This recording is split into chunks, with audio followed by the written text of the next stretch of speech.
माँ ने नहीं सिखाया, माँ ने नहीं सिखाया, माँ ने, जैसे माँ के घर नहीं रह रहे थे, कोई ट्यूशन सेंटर में रहकर आए हैं कि भाई सब कुछ सिखा पढ़ा के ही भेजा होगा। माँ के घर रह रहे थे भाई। कहते हैं कि एक लड़की के लिए जीवन कितना बदल जाता है, उसके मायके और ससुराल में कितने सुंदर लाइनों में बयां किया गया है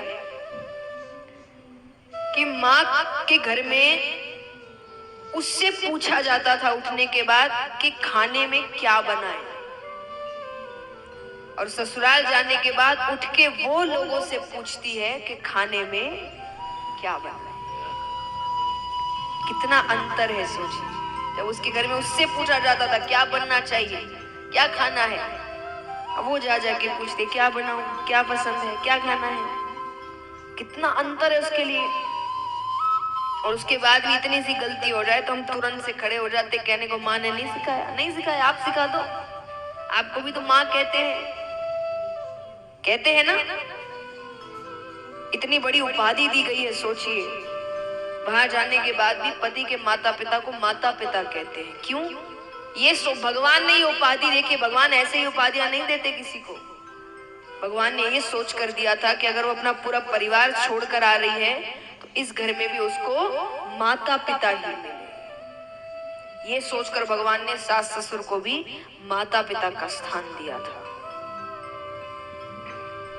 तो अपनी बेटी से हम ये सब थोड़ी कहेंगे।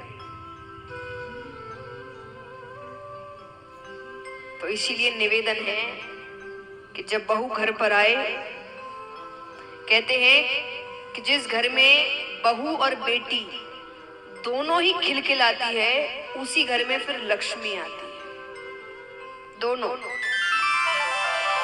ऐसा भी नहीं बेटी को खुश रख के बहू को दुखी करोगे तो लक्ष्मी आ जाएगी, नहीं। या बहू को खुश करके बेटी को दुखी रखोगे तो भी नहीं आएगी। जिस घर में ये दोनों खिलखिलाती है उस घर में लक्ष्मी आती है।